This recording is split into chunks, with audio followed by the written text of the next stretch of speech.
Hello students, कैसे हैं आप सभी लोग। आज हम करेंगे क्लास 12th की विस्तास का second chapter the tiger king by कल्कि।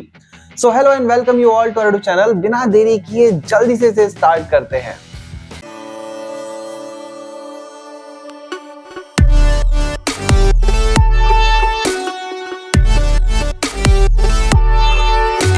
द टाइगर किंग कल्कि जो है अपनी इस कहानी को बहुत ही ज्यादा इंटरेस्टिंग और अम्यूजिंग वे में रिप्रेजेंट करते हैं। और ये कहानी है टाइगर किंग के बारे में, उनकी लाइफ के बारे में कि उन्होंने अपनी लाइफ में कौन कौन सी मिस्टेक्स की और क्या वो नहीं बदल पाए। ये कहानी आपको बहुत कुछ सिखा कर जाती है, तो बिल्कुल एंड तक जरूर देखना और बहुत इंपॉर्टेंट चैप्टर है ये। तो देखिए, सबसे पहले बात करते हैं टाइगर किंग के नाम से। टाइगर किंग का जो नाम था वो शॉर्टेन है टाइगर किंग, लेकिन उनका ओरिजिनल नेम कुछ और है। वो क्या है जरा देखिए। हिज हाइनेस जमींदार जनरल किलेदार मेजर सत्यव्याघ्र संहारी महाराजा धीराज विश्व भुवन सम्राट सर जिलानी जंग जंग बहादुर MAD ACTC और CRC के इतना ज्यादा बड़ा नाम, ओ माय गॉड। कोई बात नहीं, लेकिन शॉर्ट एंड टाइगर किंग। हम पूरे चैप्टर में टाइगर किंग ही बोलने वाले हैं, इतना बड़ा नाम बार बार हम लोग नहीं लेंगे। तो देखिए, अब जब कल्कि जो है वो कहते हैं कि जब भी आप इनके बारे में सुनोगे, किसके बारे में, टाइगर किंग के बारे में, तो आपकी इच्छा हो जाएगी इनसे मिलने की, क्योंकि इनकी पर्सनैलिटी बहुत अलग थी, बहुत गजब की पर्सनैलिटी थी। इवन बहुत ज्यादा करेज था, the man of extraordinary courage. तो लेकिन जब आप मिलने की इच्छा जताते हो तो कल्कि कहते हैं कि जैसा भरत ने राम जी से कहा था अपने फादर के बारे में, ठीक वैसा ही कल्कि भी कहते हैं टाइगर किंग के बारे में आपसे कि वो अब इस दुनिया में नहीं है, यानी कि टाइगर किंग की डेथ हो चुकी है। इनका जो डेथ का मैनर था ना, ये तरीका था, वो भी एक्स्ट्रा ऑर्डिनरी था। आपको चैप्टर के एंड में बिल्कुल पता लग जाएगा। अच्छा, इनकी जो कहानी स्टार्ट होती है ना, वहीं से सब कुछ मजेदार चलता है। तो देखिए होता क्या है, अब राजा जी के यहाँ पे टाइगर किंग जन्म लेते हैं और टाइगर किंग जो थे अभी केवल 10 दिन के थे। जो एस्ट्रोलॉजर्स वगैरह होते हैं ना, उन्हें बुलाया जाता है इसी कुंडली दिखवाने के लिए, नामकरण के लिए।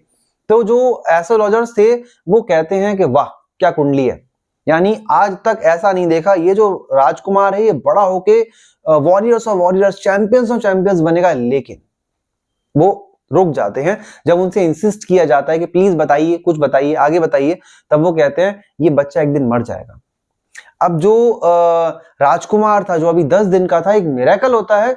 वो लड़का जो है वो बोलता है और कहता है कि ओ वाइज प्रॉफिट्स, यानी बुद्धिमानो मेरी सुनो। और वो जो सब लोग थे देखते हैं, भैया ये क्या हो गया, कौन बोल रहा है। तो जो राजकुमार है वो दोबारा बोलता है, अरे ये मैं बोला, मेरी बात तो सुनो पहले। और वो बच्चा बोलता है कि देखो विद्वानों जी, जितने लोग यहाँ पर आए हैं, यानी जिसने जन्म लिया है, वो तो मर जाएगा एक दिन, ये तो बात फिक्स है। लेकिन अगर आप मरने का तरीका बताओ तो कुछ बात बने ना। तो जो इस बात पर एस्ट्रोलॉजर जो है पहले तो चौंक जाता है, सरप्राइज हो जाता है, एक 10 दिन का बच्चा बोल रहा है। लेकिन आगे वो कहता है कि देखिए, अगर आप इतना पूछ रहे हैं तो हम बताएंगे कि ये जो बच्चा है ये बुल आर में पैदा हुआ है, और बुल और टाइगर जो है वो एक दूसरे के एनिमी होते हैं। तो जो इसकी डेथ है वो टाइगर से आएगी। अच्छा, आपको क्या लगता है टाइगर का नाम सुन के बच्चा डरा? बिल्कुल भी नहीं। इसने उल्टा ग्राउल किया और बोला लेट टाइगर्स बिवेयर, यानी शेरों को डरने दो। अब उस दिन के बाद प्रतिबंधपुरम में, जहां के ये राजकुमार थे, आगे चल के वहीं के राजा बने, वहां पर कोई भी मिरेकल इनसे रिलेटेड, लाइफ से रिलेटेड नहीं हुआ। जब ये धीरे धीरे बड़े होने लगे, अच्छा उस टाइम पे जो इंडिया था वो ब्रिटिशर्स की कॉलोनी हुआ करता था। तो जो जितने भी राजकुमार थे वो बिल्कुल जो इंग्लिश एजुकेशन थी वो लिया करते थे। तो इनकी परवरिश भी बिल्कुल वैसी हुई। एक इंग्लिश ट्यूटर इनको इंग्लिश पढ़ाता था, इंग्लिश काऊ का दूध पिया करते थे, इंग्लिश नैनी जो है इनकी देखभाल किया करती थी। तो सब कुछ बड़े अच्छे तरीके से चल रहा था। बहुत छोटी उम्र में इनके हाथ में प्रतिबंधपुरम की जो बागडोर थी वो आ जाती है। अब इनके कानों तक बात पहुंचती है, कौन सी बात, वही मिरेकल वाली। छोटे जब थे तो इनके कानों तक वो बात पहुंचती है और ये जो है सोचते हैं अच्छा मेरी जो डेथ है वो टाइगर से आएगी। और इन्होंने कहावत सुन रखी थी कि सेल्फ डिफेंस में तो आप काऊ को भी मार सकते हो, ऐसा इन्होंने सुन रखा था। तो ये क्या करते हैं, बंदूक लेते हैं, शेर को मारने निकल पड़ते हैं और शेर को मार देते हैं। और उसके बाद में एस्ट्रोलॉजर को बुलाते हैं कि भाई देखो ये रही डेड बॉडी, आप तो बोल रहे थे मेरी मौत शेर से आएगी, लेकिन मैं तो शेर मार दिया। एस्ट्रोलॉजर जो है वो बोलता है देखिए महाराज, ऐसा है आप इस तरीके से 99 टाइगर्स बड़े आराम से मार लोगे, लेकिन आपको जो खतरा है वो 100वें शेर से है। राजा जी तो वो कहते हैं कि भाई अगर बाई चांस मैंने 100वां शेर ही मार दिया फिर क्या। तो एस्ट्रोलॉजर इस बात पे थोड़ा गुस्सा हो जाता है और वो बोलता है कि देखिए अगर आपने 100वां शेर मार दिया ना, मेरे पास जितनी भी किताबें हैं जिसकी एस्ट्रोलॉजी की जो बुक्स हैं, मैं उन सब में आग लगा दूंगा, और मेरी ये जो चोटी है ना, मैं इसे काट दूंगा और एक इंश्योरेंस एजेंट बन जाऊंगा। अच्छा, राजा जी जो थे ना, यानी कि जो टाइगर किंग थे, वो इतनी आसानी से हार नहीं मानने वाले थे। उन्होंने प्रतिबंधपुरम में एक नोटिस जारी करवा दिया कि आज के बाद जितने भी लोग हैं वो कोई भी शेर को नहीं मारेगा, केवल और केवल राजा के पास ही अधिकार है शेर को मारने का। अगर किसी ने पत्थर भी फेंक दिया शेर की तरफ तो उसकी सारी प्रॉपर्टी जब्त कर ली जाएगी, और इस तरह का आदेश जो है वो प्रतिबंधपुरम में हो गया। उसके बाद तो बस पूछो मत, राजा जी जो है वो शेर मारने निकल पड़े। और कई बार ऐसा होता था कि बुलेट जो है वो अपना मार्क मिस कर जाती थी, लेकिन फिर भी हर बार जो टाइगर किंग थे वो जीतते थे। कभी कभी तो बेयर हैंड्स लड़ना पड़ता था, लेकिन फिर भी जीत जाया करते थे, कभी कुछ भी नहीं हुआ। अच्छा, एक बार क्या होता है, एक ब्रिटिश ऑफिसर जो है वो प्रतिबंधपुरम में विजिट करने आते हैं और महाराज को अपनी इच्छा जताते हैं कि मुझे जो है वो शेर का शिकार करना है। अब राजा जी जो थे उन्होंने तो कसम खा रखी थी कि वो 100 शेर मारेंगे, खुद से मारेंगे, किसी और से नहीं मरवाएंगे। भाई अगर एक आध शेर कम हो गया, इसने मार दिया, तो कैसे काम चलेगा। तो उन्होंने बोला देखिए ऐसा है, मैं आपके लिए कोई भी हंट ऑर्गेनाइज कर सकता हूं, like mouse Hunt, mosquito Hunt, bore Hunt, लेकिन शेर का शिकार हमसे ना हो पाएगा। तो जो उनका सेक्रेटरी था उस इंग्लिश ऑफिसर का, वो उनसे कहता है कि देखो ऐसा है, शेर आप मार लेना, ये जो हमारे जो ऑफिसर साहब हैं ये बस एक फोटो खिंचा लेंगे बंदूक पकड़ के। महाराज जी जो है वो इस बात पे भी राजी नहीं हुए।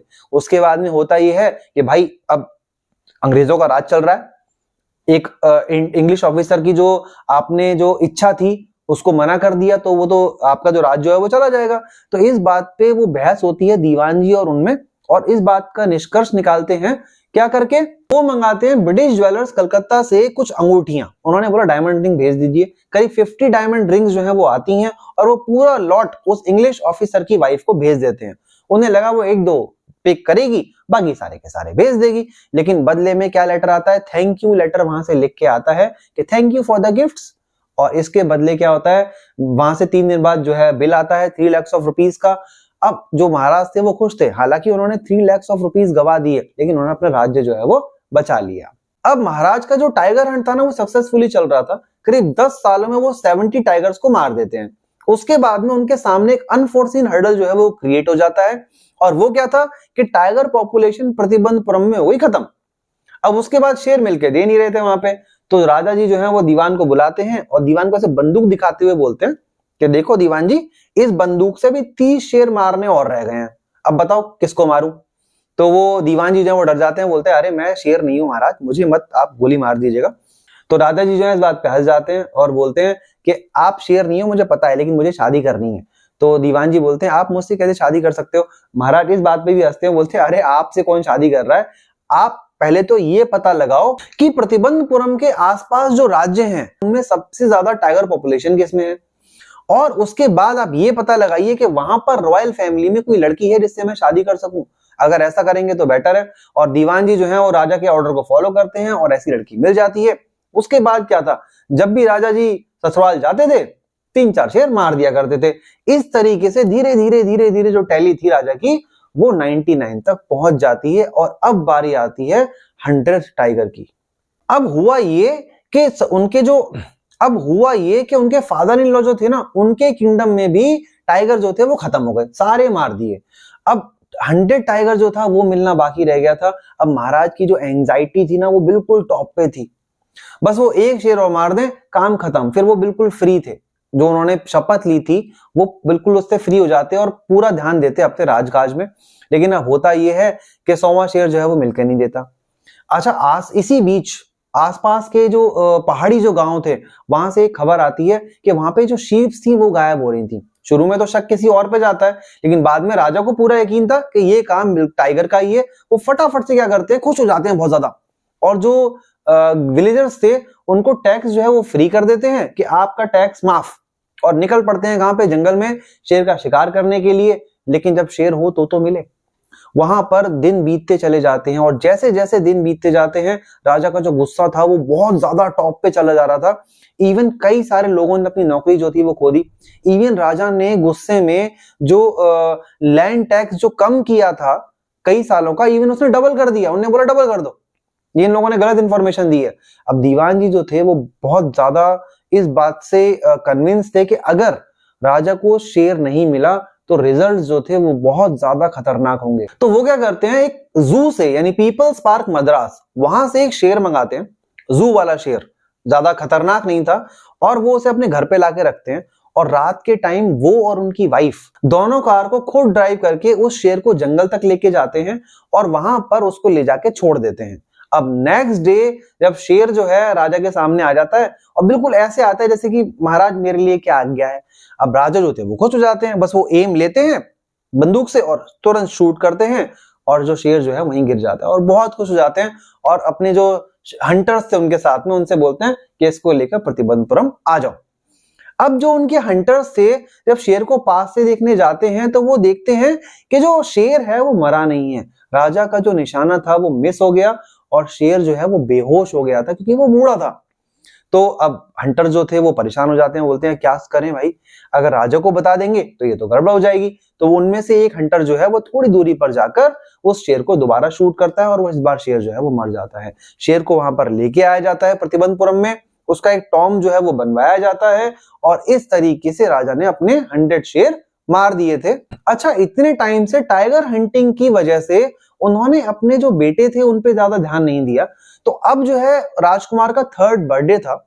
अब राजा जो है वो सोचते हैं कि कौन सा गिफ्ट दिया जाए, तो प्रतिबंधपुरम के मार्केट जाते हैं वहां पर उस बच्चे के लिए गिफ्ट जो है वो खरीदने के लिए।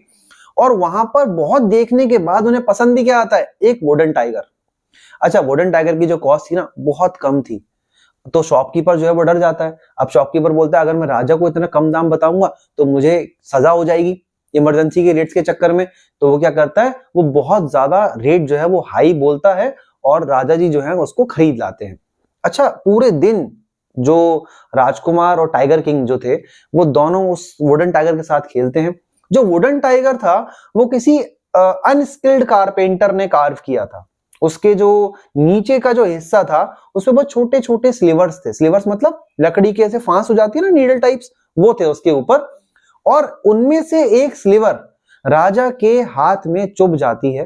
राजा उसे निकालकर फेंक देता है, आराम से खेलता है भाई, इतना बड़ा राजा, उसे क्या फर्क पड़ रहा है, इतने सारे शेर उसने मार दिए। लेकिन यही उसकी सबसे बड़ी गलती थी, जो स्लीवर उसके हाथ में चुभा था ना उसकी वजह से राजा के पूरे हाथ में इंफेक्शन हो गया। विदिन 3 डेज वो पूरी तरीके से हाथ जो था वो बेकार हो गया। सर्जन्स बुलाए गए और सर्जन्स ने आपस में कंसल्ट करके ये डिसाइड किया कि राजा को ऑपरेट किया जाएगा। राजा का ऑपरेशन हुआ, तीनों सर्जन वहां से बाहर आते हैं और अनाउंस करते हैं कि ऑपरेशन सक्सेसफुल हुआ, लेकिन टाइगर किंग जो है वो मर गया। यानी 100th टाइगर ने इस तरीके से अपना बदला ले लिया। यानी जो 100वां शेर था ना, एस्ट्रोलॉजर ने गलत नहीं बोला था, एस्ट्रोलॉजर ने बिल्कुल सही बोला था, you have to be very careful with the 100th tiger. राजा ने इस बात को लाइटली लिया और उसे बेचारे को वैसे भी क्या पता थी कि वो जो 100वां शेर होगा वो लकड़ी का होगा, उसने 100 टाइगर नहीं मारा है। तो देखिए ये कहानी आपको सिखाती है कि जो हमारी जो ह्यूमन की जो ग्रीड है वो उसे एक ऐसे लेवल तक लेके जाती है कि वहां से आप कभी वापस नहीं आ पाते, और जो चीज आपकी किस्मत में है आपको वही मिलेगी। राजा भी देखो कितनी कोशिश करने के बाद भी उसे बदल नहीं पाया, उसे लगा उसने 100 शेर मार दिए, लेकिन ऐसा नहीं हुआ था। तो इसी के साथ आपकी जो स्टोरी है यहाँ पर फिनिश होती है। आगे की स्टोरीज और चैप्टर्स के लिए बने रहिए हमारे साथ, और हाँ, चैनल को सब्सक्राइब करना ना भूलिए।